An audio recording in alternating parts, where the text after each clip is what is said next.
Hello everyone, this is Jimmy Cultist with a tutorial, a Dreams tutorial on stealth takedowns. I want to make a little announcement though before we get down to business.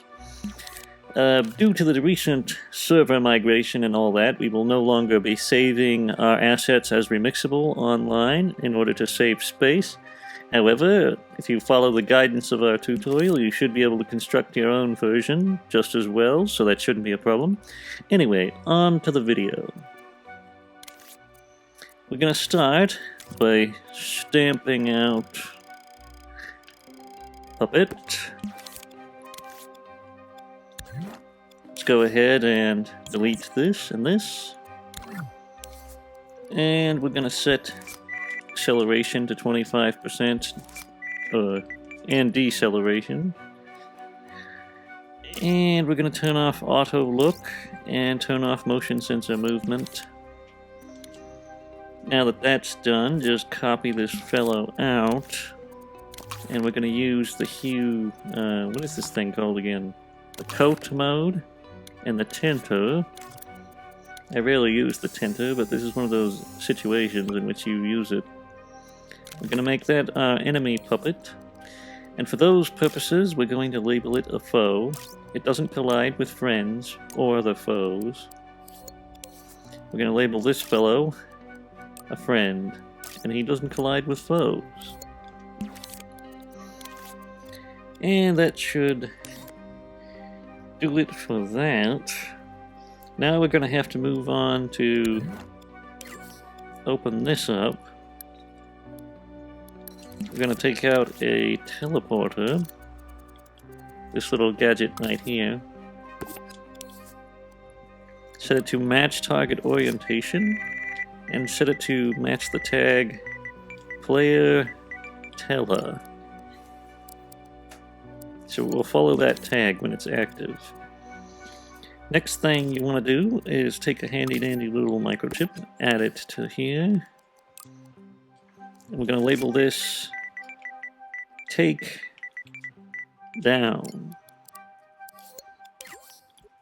Open it up. Set a node down like so.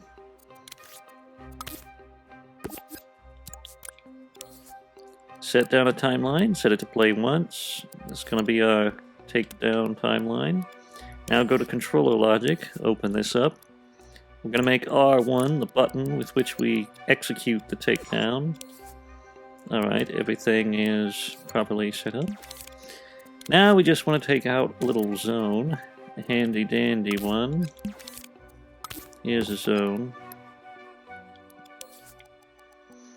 Set it to detect tag, and we're going to set it to detect take down.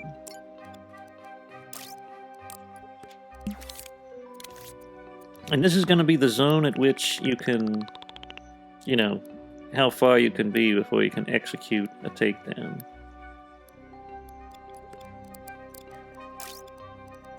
Alright, that should do nicely. And I think we're all set in this regard. Let's pull this back just a little bit for cleanness sake.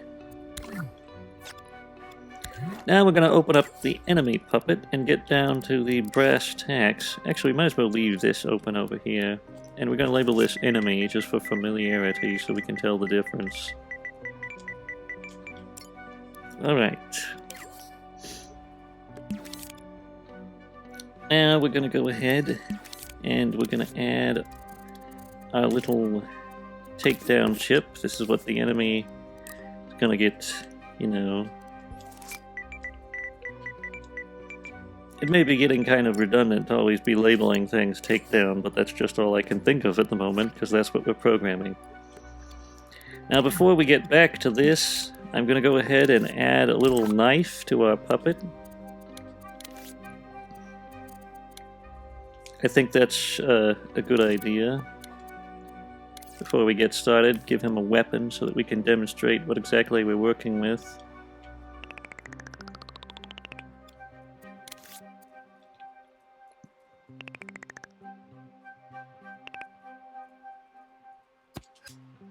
Alright, just stamp out the shape.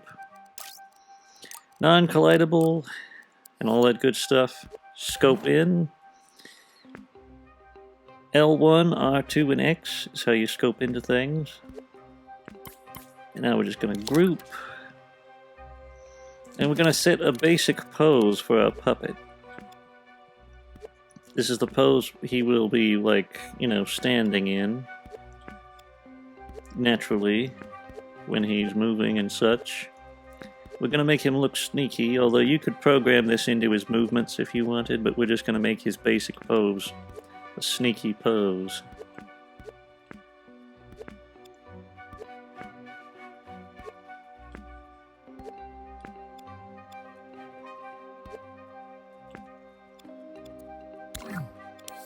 And we're going to go ahead and go into his running parameters and just press triangle on all his animations so that they won't impede his sneaky pose. Alright, there we go. Now that that's all done, we can get back to our enemy puppet. First thing you're going to want is a tag. Label this tag Takedown. Again, make sure it's capitalized. You want it to match what you called earlier, so...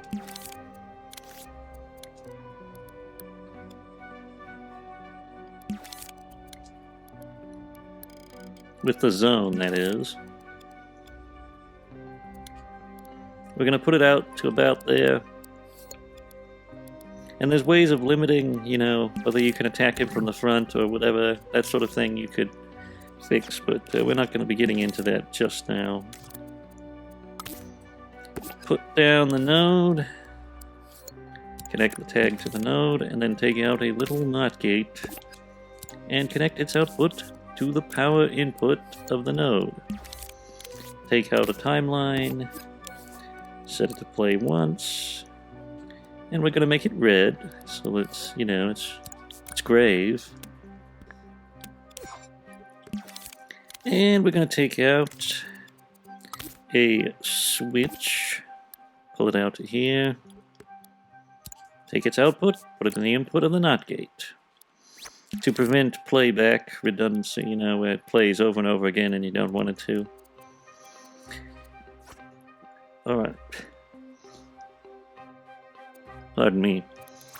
Alright. Now we need a keyframe right up here. And what this is going to do is turn off all the procedural animations of the puppet so that they won't interrupt our keyframe animations when we get down to that, which we will soon. And another thing we're going to want is this player teller tag, which is basically going to decide the position of the player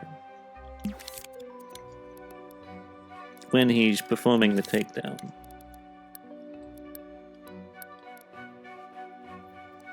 Put it about there, that should do nicely. And we're going to have to copy out this NOT gate for the purposes of testing. And he's a little off the ground, so let's move it down just a little bit.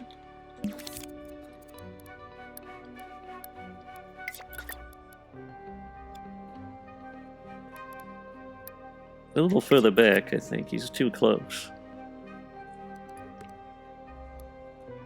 But that's perfect takedown distance, I think, and height. Now let's go ahead and animate all our stuff. We're going to pull this down just in case we need more room. Set this to linear blend. We're going to copy this one down here and make the top one red to signify the foe.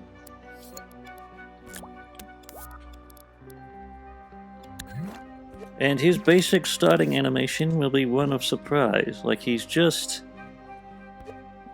detecting that someone might be behind him, and he's acting on this instinct.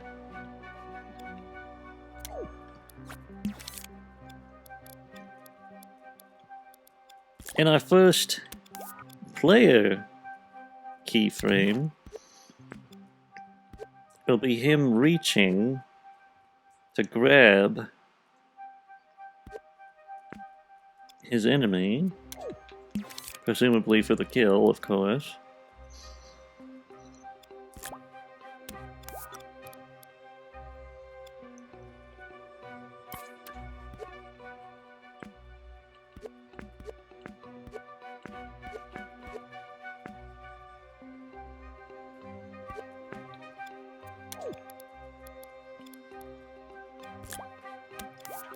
Now we're gonna go ahead and pull him in close here. He's going for like a chokehold sort of thing. Sudden surprise, you know. Arresting his enemy quickly.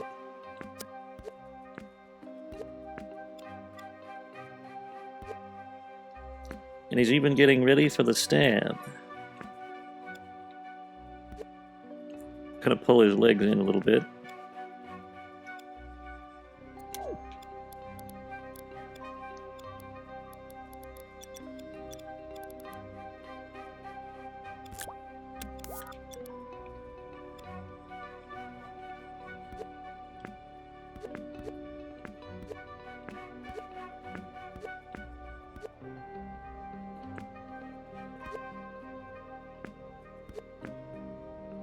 Of course, we're going to have to program the enemy's position.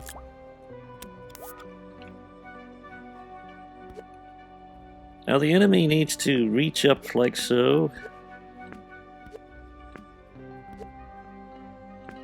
Because, you know, if you felt someone's arm coming around your neck, your immediate response would be to, you know, try to get free. It's very natural. So we're just going to put your arms up, put his arms up like this. Put his leg forward just a little bit. He's losing his balance, maybe. And he's pulled back.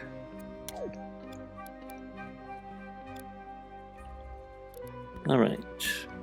And now we're going to go for the stab. I'm going to pull this fellow's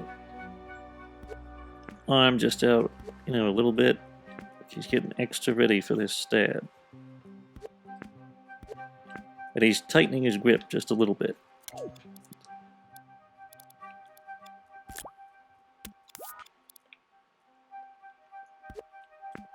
And our fellow is struggling, as usual. Roll his arm up. Make it look like he's pulling a little harder.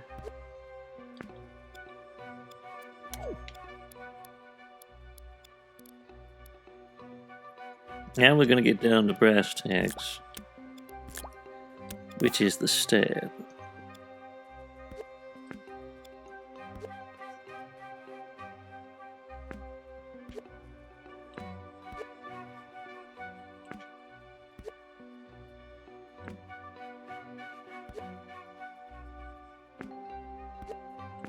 It's actually pretty gruesome, to be honest.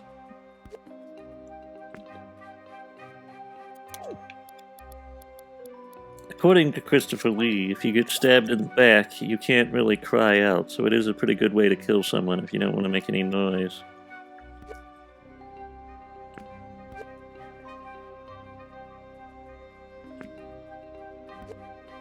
And he wanted to really look like he's like jumping back, like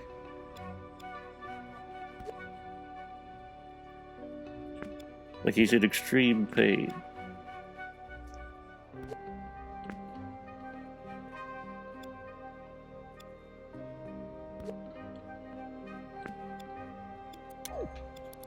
Anyway, let's go ahead and animate this final section here. And now that, you know, the effects are starting to kick in, he's losing movement in his body. His feet are becoming dangly and limp. Because, you know, he's shuffling off his mortal coil, as it were.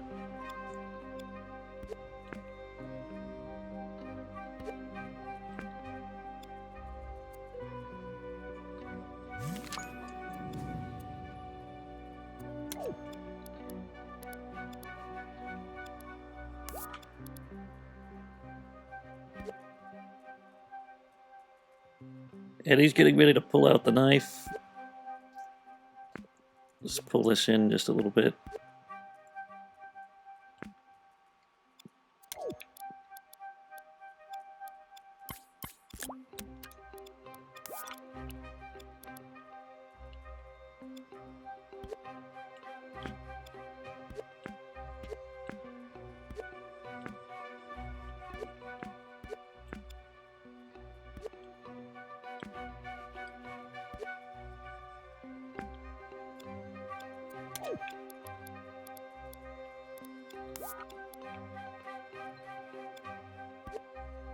Stick his arm out like so.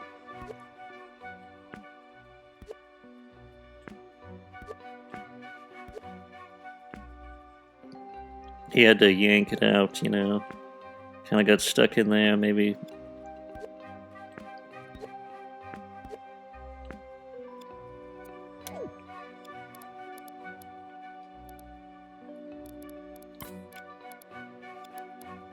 Let's give it a little test to see how it's going. Now you want him to kind of, what do you call it? At the part where he's stabbing,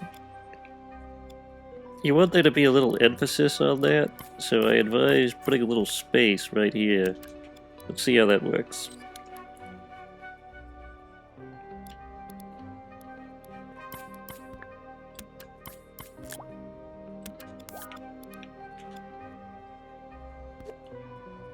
And you could do a takedown like this however you wanted, you know, there's pretty much no limit to the ways you could pull something like this off.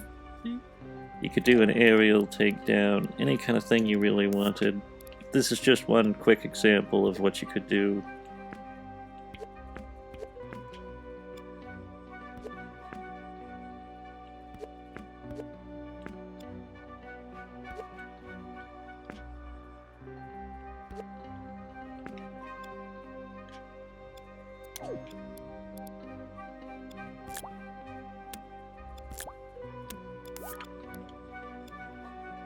That will just do him flattened out on the ground, and this is one of the reasons why we turned off the procedural animations earlier. The feet get all hung up on the floor if you don't turn those off.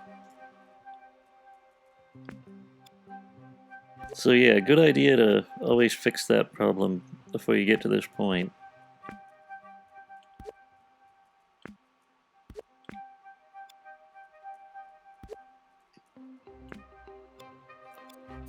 Anyway, I think that's pretty much it.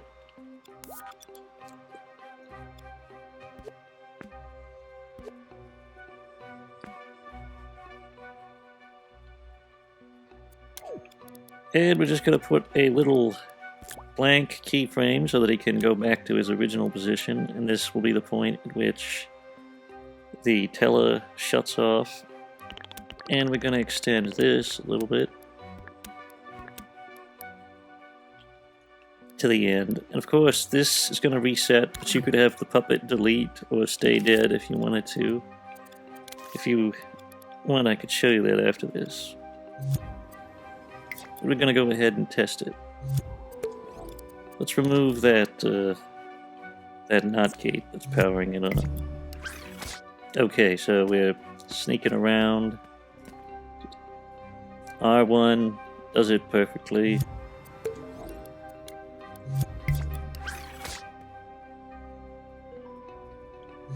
I kind of feel like the pulling it out is a little bit lackluster. Let's see if we can get that just to be a little bit more... Alright, the pull-out needs to be way, way more, like, aggressive.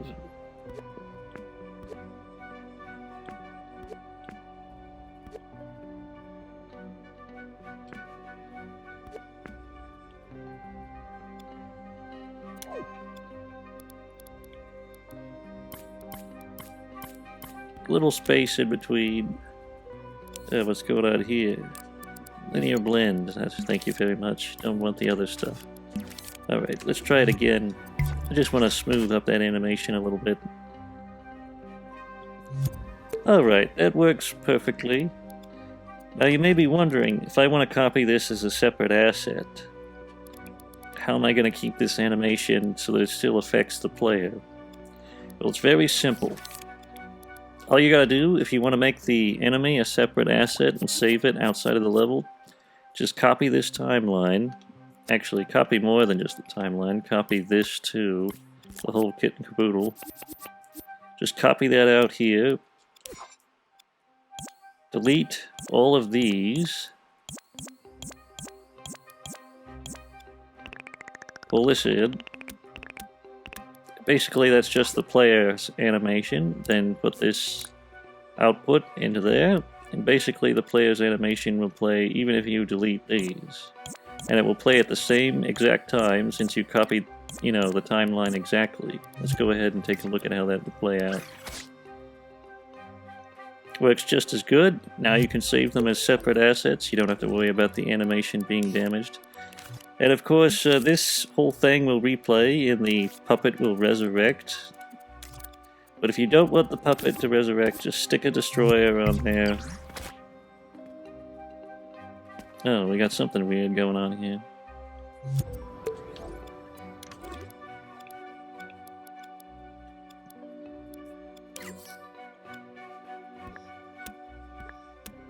Scratch this. You only want that to play if this is triggered. So scratch the input from the controller and make it the input from the zone instead. Anyway, the body should delete. Yeah, there we go. It's all gone. That's a simple way, you know, of just doing this. I hope you found this informative. Other than that, though, I have nothing more to offer on this particular subject. Now, if you want to see us do a video on stealth, leave a comment, you know, if you want to know about stealth mechanics and how they could be pulled off, or anything else you might be curious about, just go ahead and request it down there in the little old comment section. If you enjoyed this video, don't forget to leave a like and subscribe to the channel. And don't forget to ring the notification bell so you never miss another video. If you wish to support our earnest insanity, you can check the links in the description to donate or buy merch. Until next time, goodbye.